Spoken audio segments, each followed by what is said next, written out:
Buenas tardes, señores, a todos los presentes en este ciclo de conferencias que dictamos los días miércoles a las 5 de la tarde sobre Microsoft SQL Server, orientado a los cursos que se dictan en la Cámara de Comercio. El tema que les traigo en esta oportunidad es exploración de datos con la sentencia SELECT y el empleo de funciones. Soy el ingeniero Walter Moncada Cárcamo y les voy a acompañar en esta ponencia, en esta conferencia, para hablar precisamente sobre una de las grandes potencialidades que tiene el SQL y que nos permite manejar la parte primaria para luego poder desarrollar análisis de datos un poco más profundos. Una de las propiedades o uno de los propósitos básicamente de la gestión de la base de datos es almacenar información lógica y ordenada dentro de tablas y obtener información de la misma. Para lograr este propósito usamos una sentencia que es precisamente la sentencia SELECT con una variada forma de recuperar información. Tenemos un proceso bastante amplio cuando manejamos SELECT. En realidad, SQL, si lo traducimos, es lenguaje estructurado de búsqueda. El SELECT nos permite generar ese aspecto muy importante dentro de la base de datos, que es el pescar información. Con SELECT podemos entonces adentrarnos en el mundo de las tablas y extraer de ellas lo que se requiere dentro de la información. El SELECT se adecua básicamente al usuario que requiere cierto tipo de información de toda la base de datos con la que se cuenta. Muy bien, vamos entonces a analizarlo. Para realizar consultas de todo tipo, desde simples, compuestas o múltiples, agrupadas o subconsultas, e incluso para hacer mantenimientos dentro de un insert, dentro de un update, dentro de un delete, usamos SELECT muchas veces. Podemos consultar y es un comando bastante versátil. Y lo bonito de este comando es que de alguna manera nos ayuda en esa conversación que debemos tener con la computadora, con el ordenador, para decirle lo que nosotros queremos, ¿no? Cuando decimos, quiero que me des tal información, quiero que filtres esta información, quiero que conjugues, que me sumes, quiero que me cuentes, quiero que me des el máximo valor, quiero que me des aquellos que están involucrados dentro de, en fin. Es una manera de conversar. El SELECT en realidad nos permite eso. Existen muchas cláusulas que se asocian a la sentencia SELECT. Tenemos group by, tenemos orden, tenemos having, tenemos union, y es una de las instrucciones en que con más frecuencia los motores de base de datos incorporan cláusulas adicionales al estándar, que es lo que vamos a ver aquí. Así que vamos a empezar viendo las consultas simples basados en una sola tabla. Usaremos alguna base de datos que ya hemos empleado en alguna conferencia anterior y en realidad hay que ponernos a pensar que lo que se hace con SELECT es extraer una tabla de información, porque tiene filas y tiene columnas. Y eso es lo que vamos a trabajar. Bien, como ven, entonces el resultado de una consulta SELECT es devolvernos una tabla lógica. O sea, le decimos tabla lógica porque la tabla no existe físicamente, pero al extraer convertimos la salida en filas y columnas y de alguna manera eso es una tabla lógica. Los resultados tienen una relación, filas y registros, con una serie de campos, y igual que cualquier tabla de base de datos. Pero esta tabla está solo en la memoria, mientras la utilicemos. Y luego las podemos descartar. Cada vez que ejecutamos la consulta en el SQL, se vuelve a calcular el resultado. La sintaxis básica, que es por donde debemos un poco indagar, profundizar y de alguna manera escudriñar, es precisamente la que ustedes tienen aquí en la pantalla. Tenemos un select all que casi no se usa, luego tenemos un distinct, un asterisco si es que queremos trabajar con todos los campos o una lista de columnas que queremos, podemos incluso armar nuestras propias expresiones. Siempre va a haber un from que nos dice desde dónde vamos a extraer esa consulta, un where cuando queremos poner condiciones y un orden cuando queremos ordenar ascendente o descendentemente. Select básicamente permite seleccionar las columnas que vamos a mostrar y el orden lo ponemos nosotros. O sea, es una instrucción que interpreta cómo es que vamos a solicitar información. Lo bonito del select es que, no, como decía, nos permite conversar. Nosotros no nos preocupamos de cómo es que la máquina va a encargarse de extraer a través del SQL esa información. No nos preocupa. Nosotros le ordenamos a la máquina hacer a través de esa escritura, a través del select, y ya está. Es todo lo que tenemos que hacer. No nos debe preocupar cómo es que se hace. All y distinct. All es un valor predeterminado, o sea, si no lo ponemos igual lo va a tomar, que es el conjunto para considerar filas duplicadas, ¿no? Porque, claro, si estamos en una tabla fact, en una tabla de transacciones, de hechos, perdón, o transaccional, podemos mostrar campos repetidos, ¿no? De repente un cliente que ha comprado varias veces, un proveedor que nos ha vendido varias veces, un producto que se ha movido muchas veces, y entonces o usar all o no usarlo lo toma por defecto. En cambio, cuando queremos evitar digamos, esas filas duplicadas de esos valores, tendríamos que usar distinct, ¿no?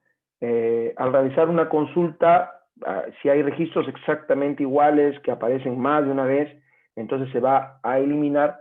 En muchas ocasiones se necesita hacer esto, ¿no? Por ejemplo, si tenemos una data de años y queremos saber en realidad de cuántos años tratamos, entonces distinct sería muy útil en ese tipo de transacciones. Cuando hablemos de nombres de campos, dentro de esa sintaxis que acabamos de ver, se debe especificar. Incluso aquí aparecen los alias o sobrenombres, ¿no? Cuando ponemos as y ya está, devolvemos esto con un nombre específico. Habrá más de uno, ¿no? En cuyo caso siempre es necesario que cuando tengamos que usar varios campos los separemos con comas. Como decimos ahí, en el segundo párrafo se puede anteponer el nombre de la tabla al nombre de la columna. Esto es muy útil cuando tenemos sentencias de select con muchas tablas, ¿no? Sobre todo por evitar la ambigüedad, porque podemos tener dos tablas que tengan el mismo nombre de columna. Y entonces sí se hace necesario poner el nombre de la tabla, un punto, y el nombre de la columna con la que vamos a trabajar. Además, en esta lista podemos poner constantes, expresiones aritméticas, funciones, ¿no? Para obtener campos calculados de una manera dinámica. Ahora, si queremos que nos devuelvan todos los campos de la tabla, entonces usamos un comodín que es el asterisco.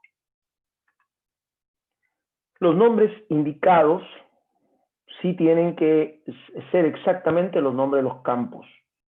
Pero si queremos que esos nombres aparezcan con otro nombre, un alias, un sobrenombre, entonces usamos as, que es básicamente quien nos permite renombrar las columnas. Así que si usamos en la cláusula select el as es porque queremos cambiarle el nombre. También lo podemos usar después de from, cuando queremos cambiar nuestro alias a la tabla, ¿no? Eso es opcional. Con ello podemos entonces usar diferentes alias de columnas y tablas y bueno, vamos a ver enseguida algunos ejemplos. From es muy útil porque le dice al SQL de qué tabla o de qué vista se va a obtener la información. Y claro, como nuestra ponencia trata del valor inicial del uso del select, lo haremos a nivel de una tabla. Y podemos renombrar las tablas y usamos as. El where es la condición de filtro. esto es sumamente usado porque los filtros nos permiten precisamente eso, sacar información de un segmento de toda la data que se tiene. Si no queremos obtener todas las filas, y además que no es bueno muchas veces porque la cantidad, si estamos trabajando con tablas maestras, quizá no sea el problema, pero si trabajamos con tablas transaccionales, son millones de datos que se tienen que volcar, y entonces esto se vuelve complicado. Así que los filtros ahí cumplen un papel muy importante. Lo habitual es usar esta cláusula en la mayoría de consultas, ¿no? Se supone que cuando nosotros accedemos con un cierto grado de criterio de segmentación. Las condiciones son expresiones lógicas que vamos a comprobar para la condición de filtro, ¿no? Su resolución es verdadero o falso y en función de si es verdadero o falso, se ejecuta. Operadores como mayor, mayor igual, menor, menor igual o igual son muy comunes. También podemos usar null o is not null para comprobar si el valor de una columna es o no nulo, es decir, si contiene o no contiene algún valor. Hay que aclarar que cuando una columna tiene nulo, significa que no tiene valor, está completamente vacío. No es cero si se trata de números, no es una cadena sin dato o si se trata de un string.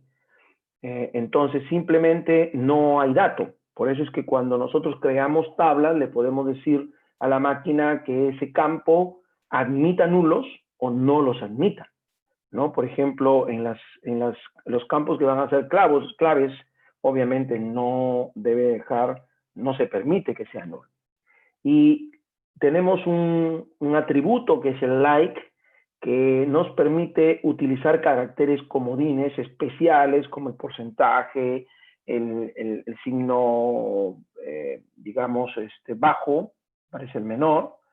Y bueno, podemos hacer el uso de muchos caracteres o podemos hacer el uso de un solo carácter, dependiendo de dónde lo ubiquemos. Ahí tenemos algunos ejemplos.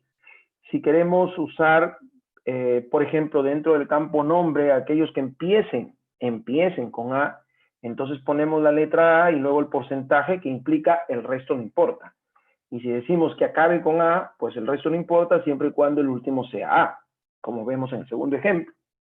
Cuando queremos usar aquello que contiene la letra A, entonces el porcentaje antes y después implica, no interesa la cantidad de caracteres, pero que tenga una A por ahí, y no interesa después de la A cuántos caracteres existen. El nombre empieza por A y después contiene un solo carácter, podríamos hacerlo como este caso que tenemos aquí, o podemos decir que el primer carácter es una A, el tercero es una E, y no interesa el segundo, entonces usamos el signo bajo, guión bajo. También podemos usar between. Between nos permite manejar intervalos de valores. Por ejemplo, clientes entre el 30 y el 100, entonces escribe between 30 and 100. Eso implica que el código del cliente puede ser de 30 hasta 100. Clientes nacidos en estos años, por ejemplo, podemos hacerlo de esta manera. El IN es una especificación de conjunto, ¿no? Por ejemplo, venta de los clientes 10, 35, 30 y 75, es decir, es como decirle que el código cliente esté dentro, que sea 10 o 15 o 30 o 75. Esto nos ahorra enormemente una operación. Podemos usar OR, podemos usar AND, podemos usar NOT, como ven aquí, que el cliente sea 100 y que sea de la provincia 30 o que las ventas sean mayor que 1000, ¿no? Entonces puede ser 100 o puede ser 30, pero siempre y cuando, digamos, uno de estos dos. Y si usamos OR, implica que o si las ventas son mayores de 1000, así no sea el cliente 100, y la provincia 30 igual va a salir. El OR siempre condiciona una condición lógica O, ¿no? Y el AND es una condición lógica I, que es parte del proceso. Otra cláusula que es el order by define el orden en que queremos que aparezca. Usamos uno o más campos. El orden es importante y respeta los niveles, ¿no? Si yo puedo poner, por ejemplo, ordenado por del departamento, coma, distrito, coma, zona, entonces la máquina obedece, primero ordena por y luego va ordenando por el resto. El ascendente o descendente es una especificación si va de menor a mayor o de mayor a menor, dependiendo obviamente si se trata de números o de textos. Por ejemplo, aquí decimos ordénalo por ciudad y dentro de la ciudad por nombre, pero que el nombre sea descendente. Entonces vamos a ver que la máquina va a ordenar la salida por la ciudad y dentro de la ciudad ordena por el nombre de manera descendente. Y como acá ciudad no ha sido especificado, evidentemente se hace de manera ascendente. Dentro del manejo de la información, a veces se requiere hacer algunas conversiones. Y precisamente en esta conferencia vamos a hablar de dos funciones que se usan para específicamente hacer conversiones, es el CAS y el CONVERT. Uno quizá más intuitivo que el otro, pero finalmente útil los dos. En realidad no hay diferencia sustancial, solamente operativa. En algunas ocasiones necesitamos hacer esas conversiones y entonces usamos el CAS del SQL o el CONVERT del SQL. Para realizar operaciones o comparaciones o transformaciones es necesario, porque a veces cuando nosotros operamos, la máquina puede mostrarnos un resultado no muy aparente, ¿no? Sobre todo si trabajamos con números enteros o reales. Entonces, muchas veces necesitamos hacer las conversiones para que el SQL trate al valor como tal. O a veces queremos hacer dentro de una, digamos, una salida, un select, quizá mezclar algunos textos con números y podemos usar las conversiones.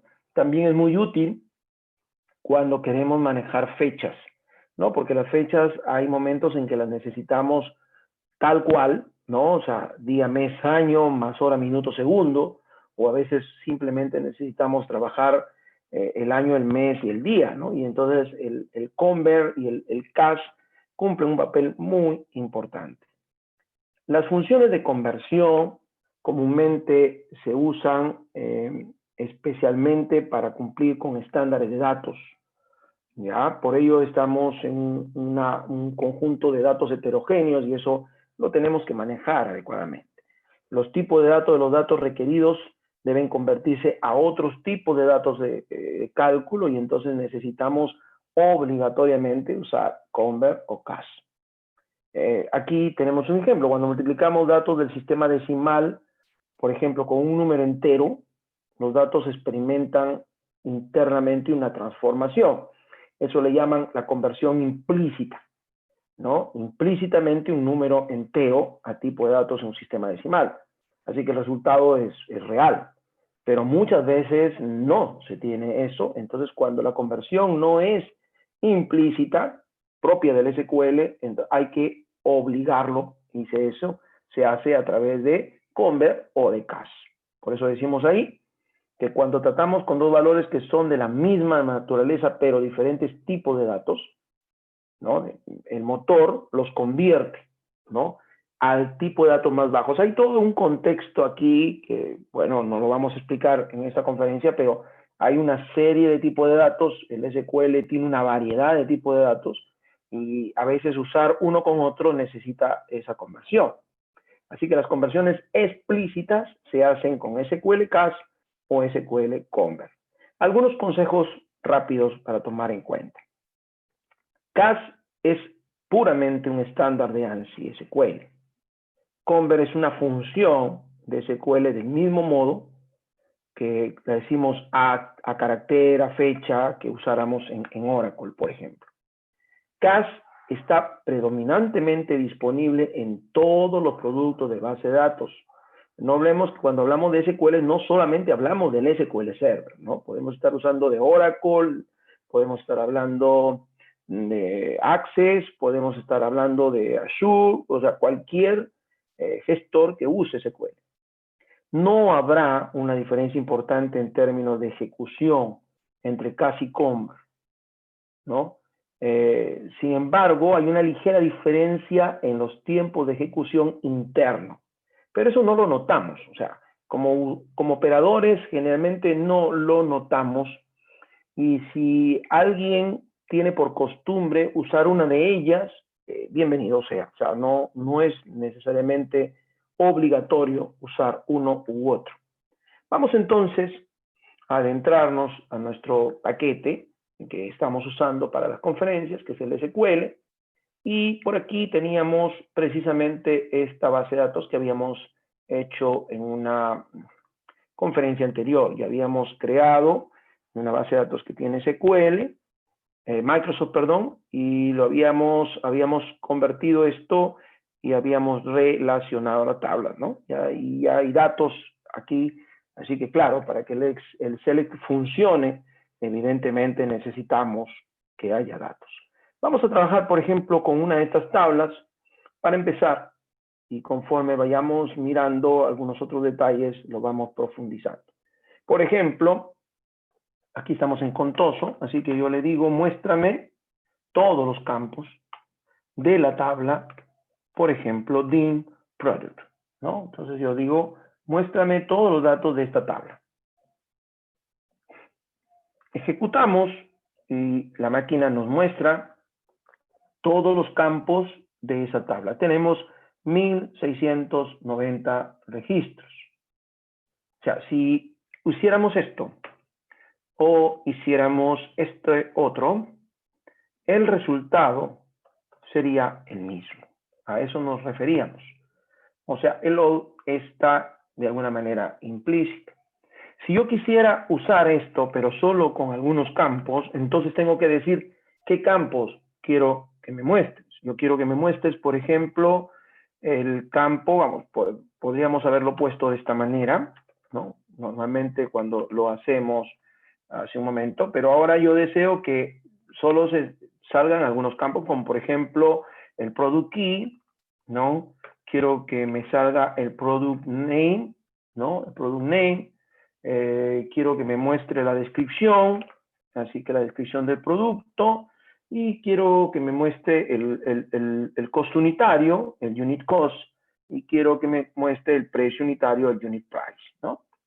Y bueno, como podría requerir alguna expresión, lo vamos a hacer dentro de un momento. Así que aquí, ¿cuál es la diferencia? Solamente me está mostrando los campos que yo deseo obtener, ¿cierto? Pero si quisiera, por ejemplo, crear una situación como la que voy a mostrar, donde voy a agregar un campo que no existe, que es el margen, entonces el margen es evidentemente el unit price menos el unit cost, ¿no? Entonces el precio unitario, el precio unitario menos el costo unitario, para mí a eso le llamo margen. Y como ven, ya estoy usando as para ponerle un nombre. Porque si no lo hago, la máquina me pone un nombre por expresión. O sea, si yo quito esto para que lo puedan observar y ejecuto, ¿no? ¿Ven? No hay nombre de columna. Entonces yo le digo, no, ponle margen. Así que ya estamos usando allí el alias y entonces la máquina nos da automáticamente el margen. Esto es muy importante porque podríamos hacer algo como esto, ¿no? Como ven, esta base de datos está en inglés, así que vamos a ponerle aquí algunos alias. Por ejemplo, le podemos decir que esto es el código del producto, ¿no? Que esto es el nombre. Como ven, estoy usando alias, que esta es la descripción, ¿cierto? Y aquí tenemos el costo unitario.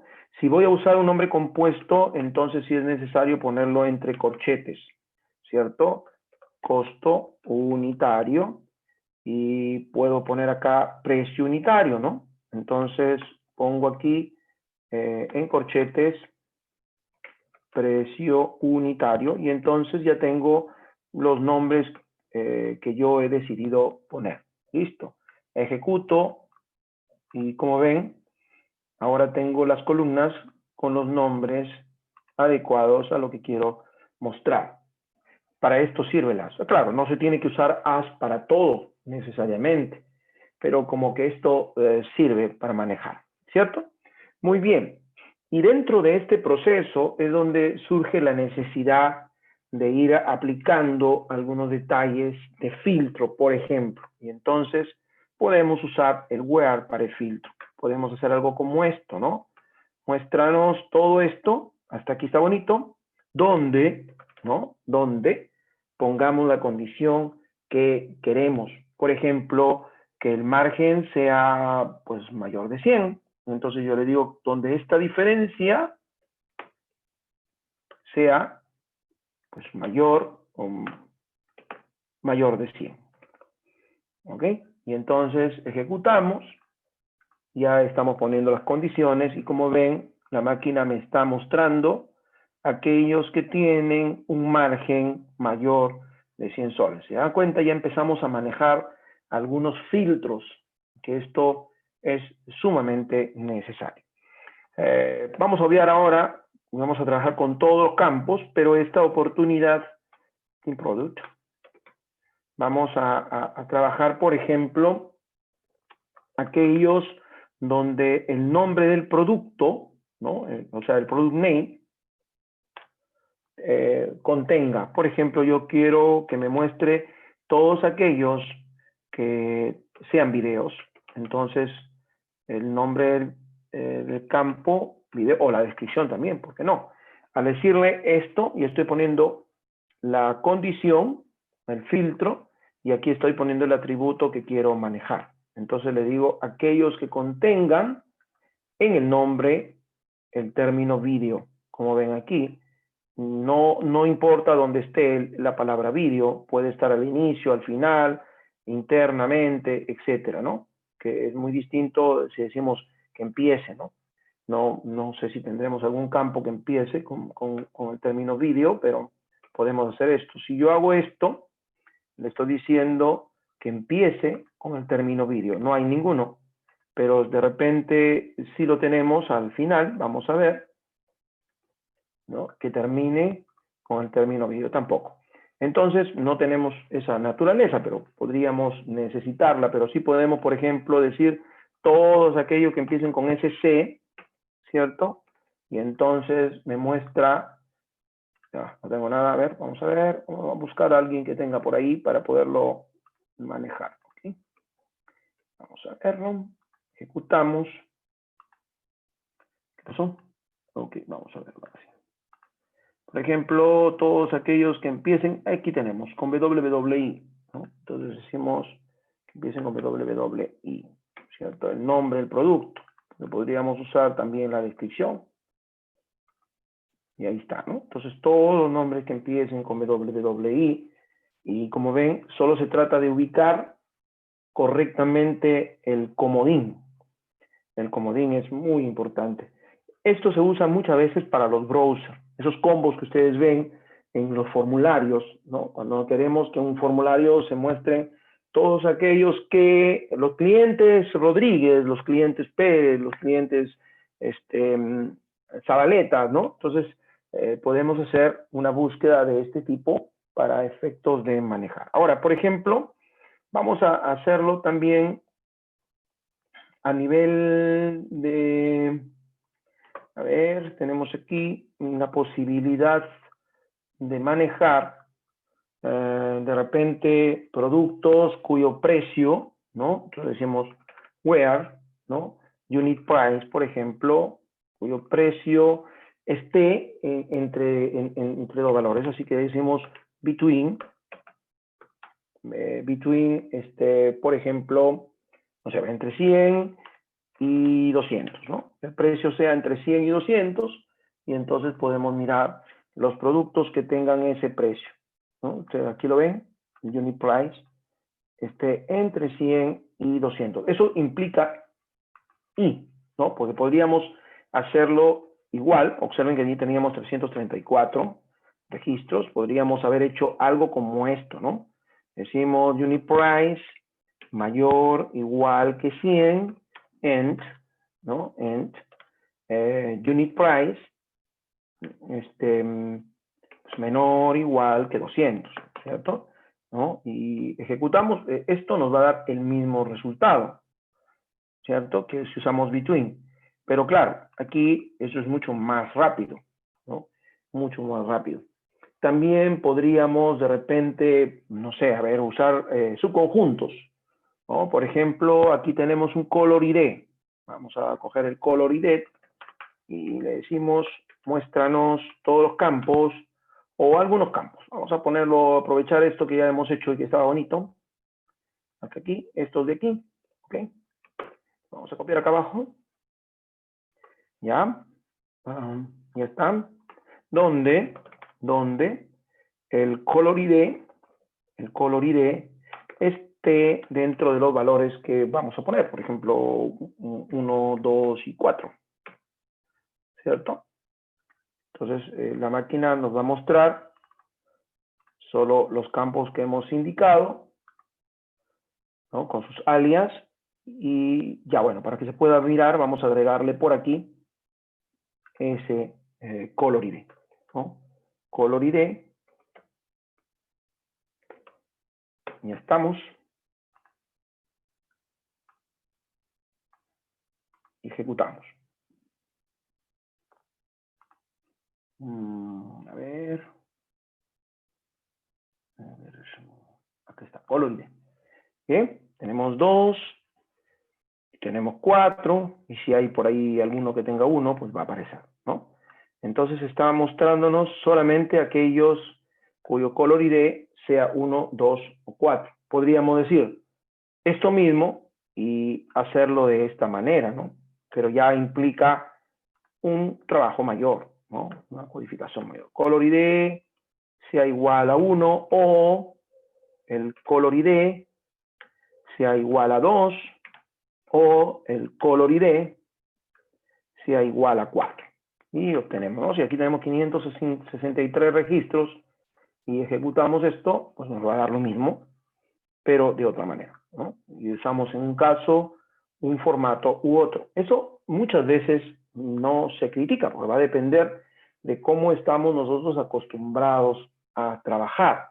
De repente podemos hacer esto así, ¿no? Un color ID 1, 2, 4, y de repente queremos agregarle algo más. Por ejemplo, a ver qué otro campo tenemos. Vamos a ponerlo acá. A ver, esto, ¿no? La categoría. O la subcategoría. La subcategoría, por ejemplo, no sé, tenemos la subcategoría veintitantos, 6, por ejemplo. Ya, con la subcategoría 6, vamos a ver si tenemos suerte por ahí. Ya está. Y entonces le decimos product subcategory key sea igual a 6, ¿no?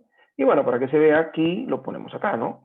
Para que se vea que realmente está saliendo ese dato, ¿no? Pues no es necesario ponerlo, pero para poderlo mostrar. ¿Está bien? Ya está. Product subcategory key, ya que sea 6. Y entonces, al ejecutar esto, bueno, falta aquí una coma porque está saliendo ondulado. Ok, listo. A ver, product subcategory key. No, eso no.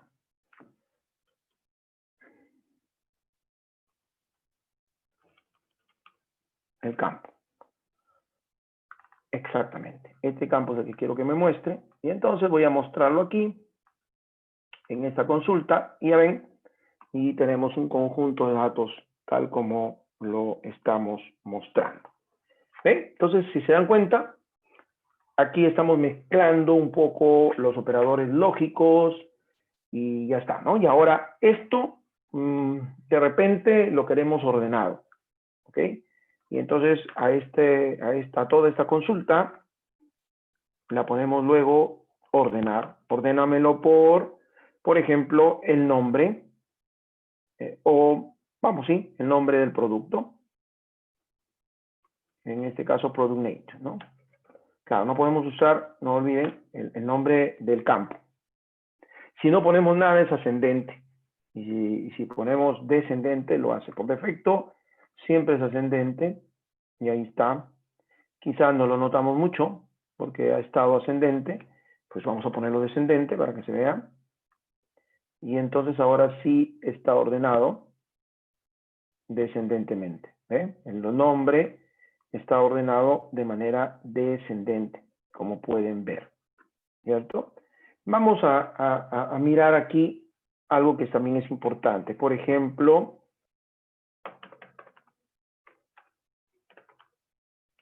bueno, estamos usando la tabla DINProduct, lo ejecutamos, y de repente aquí le decimos ordénalo por, de repente queremos por el color ID, ¿ya? Y obviamente cuando le decimos ordenar por color ID va a haber varios del mismo color. Si no decimos nada va a ser ascendente, ¿no? Primero está el color ID 1, luego va a estar el 2, perdón, el color ID. Ah, pero es texto, pues, ¿no? Por eso es que pone 10. Bueno, lo ordena así. Y si queremos dentro del mismo color ID, lo queremos ordenar, a ver, por la clase, nombre de la clase, y esto, o al revés, ¿no? Podemos ordenarlo esto así, para que sea más bonito. Ahí está. Primero por la clase y luego por el color ID. Eso es lo que quiero explicar, ¿no? Porque a veces, estos ya son dos niveles, podemos manejar varios niveles. Acá, por ejemplo, noten ustedes que primero está Deluxe. Dentro de Deluxe está ordenado por el color ID, ¿no? Hasta que termine Deluxe, ¿no? Una vez que termina Deluxe, seguramente cambiará a Economic, economía, 1, luego 10, y vuelve a ordenarse, ¿no? Dentro de la ordenación de economía. Luego viene el siguiente nombre de clase, regular, igualito, ¿no? Entonces, la ordenación del color ID se hace dentro de class name, que eso es importante que se entienda, ¿no? Entonces, podemos usarlo de esa manera. La ordenación puede ser ascendente, puede ser descendente, dependiendo de dónde estemos trabajando. Vamos a manejar algo de fechas, por ejemplo, ¿no? Para entender esto del convert, ¿no? Del convert o del cash. A ver, por ejemplo, no sé, sería interesante ver cómo está estructurado el campo. Vamos a irnos a las tablas. Ahí está, vamos a DINProduct. Vamos a ver el diseño de esta tabla, ¿no? Entonces ustedes están mirando aquí que tengo una categoría, una llave de subcategoría que es numérico, ¿ya? Y tenemos la descripción, bueno, ¿qué más? Pues a ver, bueno, este Unicode is money, así que no hay problema. Vamos a ver si podemos juntar algo por aquí. O mejor, vamos a buscar una tabla donde tengamos este trabajo con las fechas, a ver, que es importante. Tenemos una tabla calendario y también tenemos la tabla de hechos. Sí, de hecho, vamos a usarlo. ¿De acuerdo? Vamos aquí, a donde hemos estado trabajando. Vamos primero.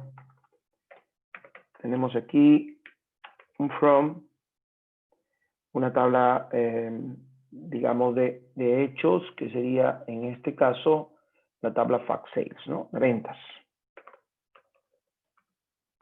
Entonces, dentro de fact sales, vamos a verlo aquí, tenemos un campo fecha, date key, ¿no?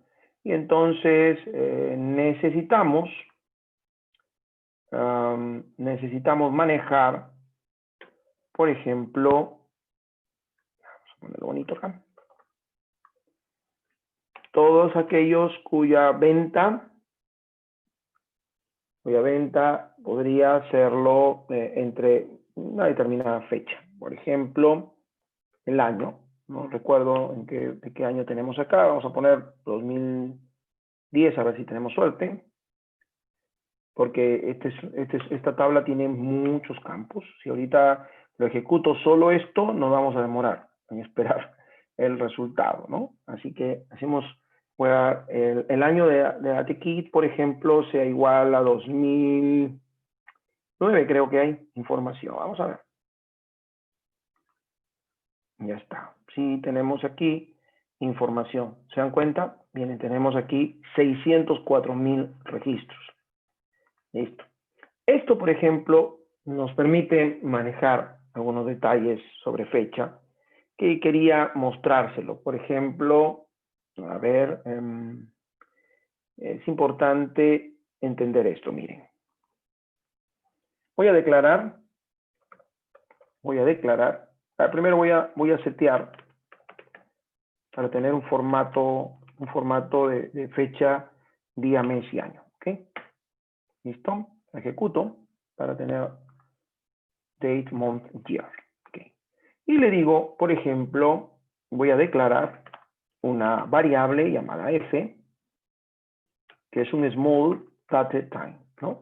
Por ejemplo, esta es una función, o perdón, una declaración de tipo de dato. Small datetime me maneja la fecha en valores pequeños, pero me considera hora, día, mes, año, ¿no? Cosas así. Entonces, si yo le digo que me setee a f como la fecha de hoy, que es date, entonces, y luego le digo imprímeme o muéstrame el resultado de f, no f1, pero no sé dónde es f1, ¿ok? Como hoy día, ¿no? Ya está, ejecutamos esto. Miren cómo lo saca.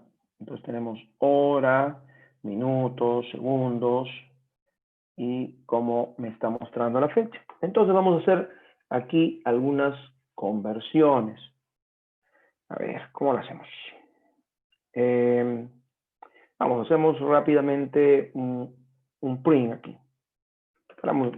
Veamos un print char, un print convert.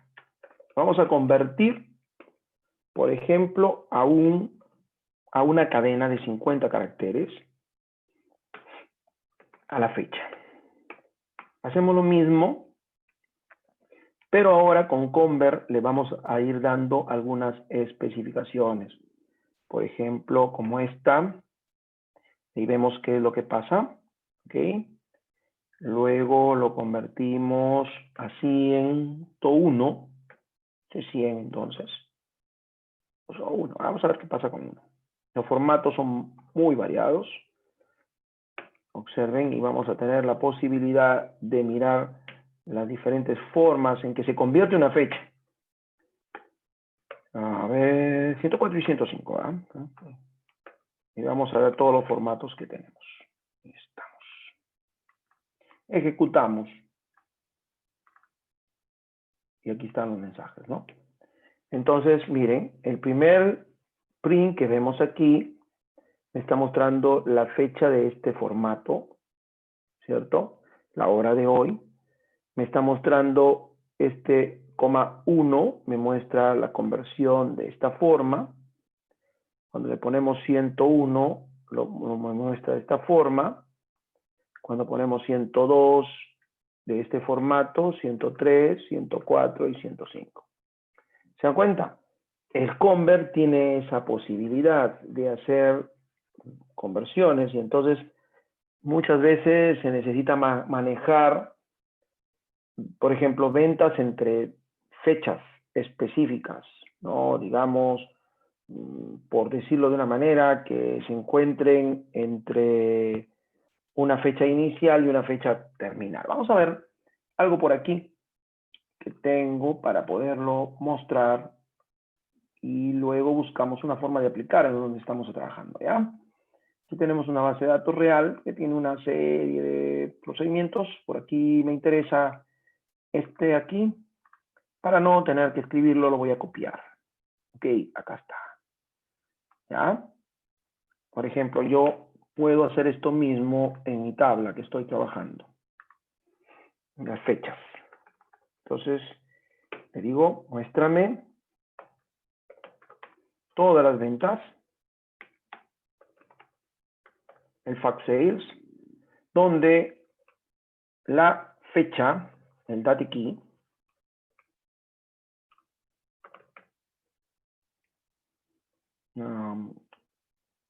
sí creo que así era el campo, ahí está, date key, esté entre un F1 y un F2. Así que vamos a ponerlo aquí. Y mejor, voy a declarar arroba F1 o FEC1, como está ahí, para copiarme un poco, para no tener que copiarlo de nuevo, como un small datetime y un FEC2 también. ¿No? Y luego le digo, seteame. Por ejemplo, quiero que me muestre la información que esté entre julio, 1 de julio del 2009. Ya está. Ojo con esto. Y hasta el 1 de julio de 2010. Si tengo información de 2010. Ya está, ¿no? FEC1, entonces yo uso between, entre y. ¿Ya se dan cuenta? Y hago las conversiones para evitar. ¿Por qué hago esto? Porque a veces no es el caso, pero muchas veces las fechas tienen día, mes, año, ¿no? Si ustedes miran aquí, el date key está, este de product, pero vamos a ponerlo en de ventas. ¿Dónde estamos? Aquí estamos. Aquí no lo podemos mirar. Observen, está como date time, ¿no? O sea, solamente está considerando día, mes y año, ¿no? ¿Se dan cuenta? No hay nada con horas. Pero en unas transacciones de tipo almacén, por ejemplo, el movimiento de un almacén, sí se necesita manejar la hora, los minutos, los segundos. Son muy importantes. Y entonces podemos hacerlo de esta manera. Porque con esto anulamos, al hacerle un convert a varchar 10, estamos considerando bajo el formato 103, ¿recuerdan? Este formato 103. Esto que vimos hace un momento lo vamos a volver a poner aquí para que ustedes lo vean. O sea, estamos hablando bajo el formato 103, 1, 2, 3, este formato. ¿Se dan cuenta? Día, mes, año. Y entonces se compara por igual. No interesa la hora, los minutos y los segundos, porque mi campo está como, supongamos que el date key fuera un small data time, va a considerarme horas, mes y días. Entonces, perdón, minutos. Acá no. Acá con esto le obligo a que la conversión se haga de tal manera que podemos manejar entre esos dos rangos que hemos establecido acá. Eso es muy importante, sobre todo porque si no tendríamos en una data, pues imagínense en una información así, donde en este ejemplo solamente estamos mirando pues una gran cantidad de registros. Imagínense si yo lo opero esto, no, vamos a ejecutarlo, ¿se dan cuenta? Entonces, y esto todavía está ejecutándose ahí. Tengo 309,000 filas. Imagínense, en 309,000 filas no podemos ver si por ahí se nos escapa uno por un minuto, por un segundo, y con eso, porque aquí estamos poniendo la fecha sin minutos, sin segundos. Entonces, supongamos que la fecha fuera 2010, pero está con hora, ya no salen, ¿cierto? Saldría solamente los que están como sin hora, ¿no? O 00 horas, y entonces tendríamos datos equivocados. Y esa es la razón. Entonces, el convert cumple un papel muy importante. Claro, hay muchas otras opciones. Cuando uno hace mezcla de textos y va a imprimir un texto con un número, el convert cumple el papel importante, ¿no? Por ejemplo, no sé, se me ocurre hacerlo de repente sí con fact sales. Vamos a ver. Bueno, aquí tenemos todos son enteros, no podemos manejar aquí un fact sale. De repente en las tiendas, a ver, vamos a ver qué tenemos en las tiendas. Ya, por ejemplo, ¿no? Vamos a tratar de hacerlo aquí, vamos a ver.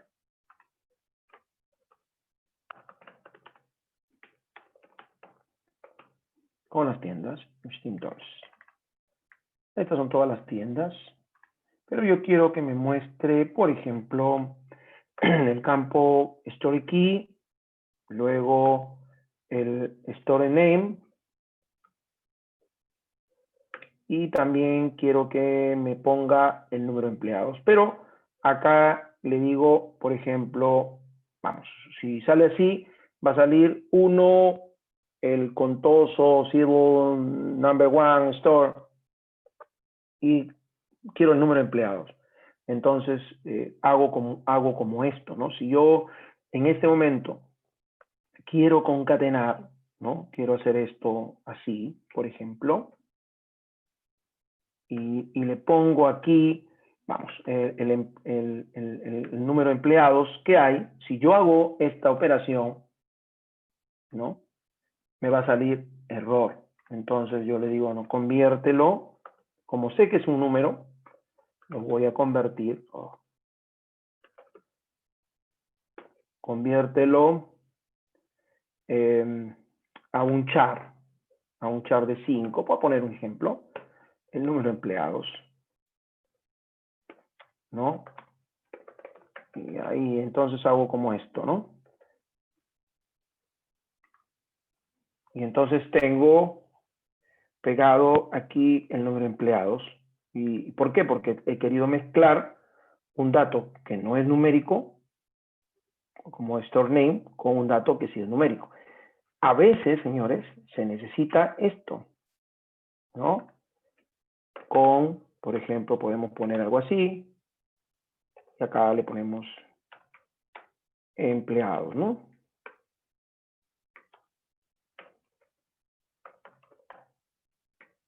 Listo, algo así. Entonces, información de este tipo. ¿No? Y entonces aquí podemos ver, claro, es un ejemplo rápido, o sea, se me ocurrió en este momento. Y si ustedes miran, estoy mezclando. Entonces, cuando se necesita hacer ese tipo de trabajo, hay que hacer convert. O si tuviésemos algunas expresiones, que no lo tenemos en este caso, ¿no? Pero podríamos manejar. En fin, como ustedes ven, hay un enorme potencial en el manejo de la búsqueda. Y esto que estamos mirando, solo el select básico. Lo hemos mirado bajo este contexto que hemos puesto aquí. ¿Ven? Bastante interesante. Solo estamos mirando la parte básica de la consulta select. Imagínense un select múltiple, un select agrupado, una subconsulta con select. Entonces ya ahí empezamos a ver mucho grado, mucha más potencialidad de la búsqueda, del filtro, de la segmentación. Bien, señores, ha sido como siempre un gusto trabajar con ustedes, mostrarles algunas cosas interesantes que tiene el SQL, como lo estamos mostrando todos los días miércoles a las 5 de la tarde. Les espero la próxima semana con un nuevo tema y entonces nos vemos hasta el próximo miércoles. Un placer, como siempre. Gracias.